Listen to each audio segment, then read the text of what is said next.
15 अप्रैल 2026 महाराष्ट्र का एक छोटा सा शहर अकोला। दिन के वक्त यहाँ सड़क पर चलना तो छोड़िए, खड़ा होना भी नामुमकिन हो गया था।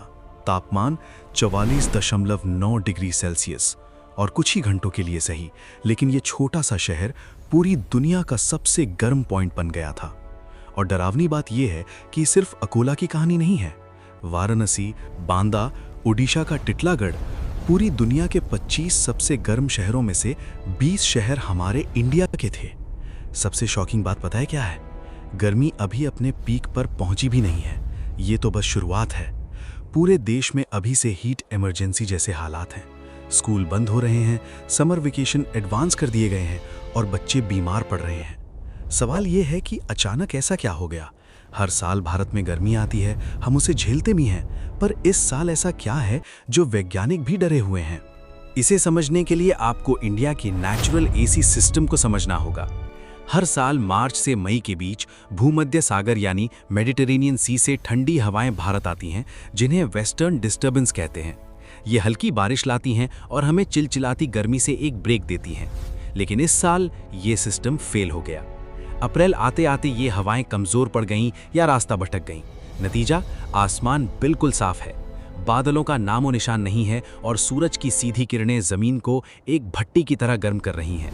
और इसके ऊपर से बन गया है एक हीट डोम, यानी हमारे वातावरण में एक ऐसा गुंबद बन गया है जिसमें बाहर से गर्मी अंदर तो आ रही है, लेकिन अंदर की गर्मी बाहर नहीं जा पा रही।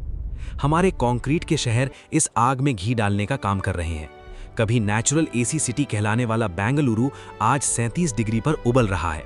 दिन में सूरज जलाता है और रात में ये कंक्रीट की इमारतें और सड़कें अपनी स्टोर की हुई गर्मी छोड़ती हैं।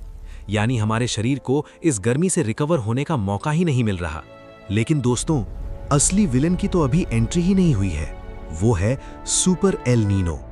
आसान भाषा में समझें तो प्रशांत महासागर यानी पैसिफिक ओशन में चलने वाली हवाएं, जिन्हें ट्रेड विंड्स कहते हैं, वो नॉर्मली भारत और ऑस्ट्रेलिया तक नमी और बारिश लाती हैं। लेकिन एल नीनो के दौरान ये हवाएं अचानक कमजोर पड़ जाती हैं या उल्टी दिशा में बहने लगती हैं। इससे गर्म पानी अमेरिका के तटों पर ही रुका रह जाता है। इसका सीधा असर ये होता है कि हमारे यहाँ आने वाला मॉनसून कमजोर हो जाता है, बारिश कम होती है और भयंकर सूखा पड़ता है।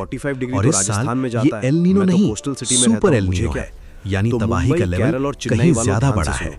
यहाँ सबसे बड़ा खतरा है वेट बल्ब टेम्परेचर। हवा में पहले से इतनी नमी होती है कि आपका पसीना सूखता ही नहीं, यानी आपकी बॉडी का कूलिंग सिस्टम काम करना बंद कर देता है। ऐसे में अगर तापमान 35 डिग्री भी हो तो एक स्वस्थ इंसान भी कुछ ही घंटों में हीट स्ट्रोक का शिकार हो सकता है। और इस सुपर एल नीनो का असर सिर्फ हमारी हेल्थ पर नहीं पड़ेगा। बारिश कम होगी तो खेती बर्बाद होगी, खाने पीने की चीजें महंगी होंगी, इन्फ्लेशन बढ़ेगा, डैम में पानी कम होगा तो बिजली कम बनेगी, और दूसरी तरफ एसी कूलर चलने से पावर ग्रिड्स पर जो भयानक लोड पड़ेगा वो ब्लैकआउट ला सकता है। हालांकि इस पूरी डार्क पिक्चर में एक छोटी सी उम्मीद की किरण है, इंडियन ओशियन डाइपोल यानी आईओडी।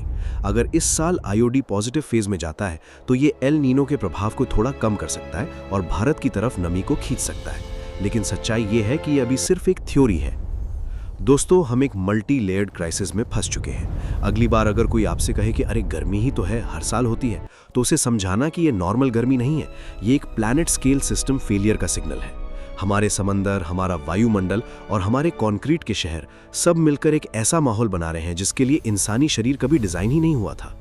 प्रकृति अपना अलार्म बजा चुकी है। अब सवाल यह है, क्या हम और हमारा इंडिया इस एक्सट्रीम गर्मी को झेलने के लिए तैयार है? आपको क्या लगता है? नीचे कमेंट करके जरूर बताएं। अगर आपको ये रिसर्च और ये वीडियो पसंद आया हो तो इसे हर एक भारतीय के साथ शेयर जरूर करें, ताकि लोग इस खतरे को समझें और पहले से तैयार रहें। इस वीडियो को लाइक करें और हाँ, स्क्रीन पर दिख रहे इस दूसरे वीडियो को भी जरूर चेक करें। मिलते हैं अगले वीडियो में, तब तक खूब पानी पीजिए, हाइड्रेटेड रहिए और अपना ख्याल रखिए।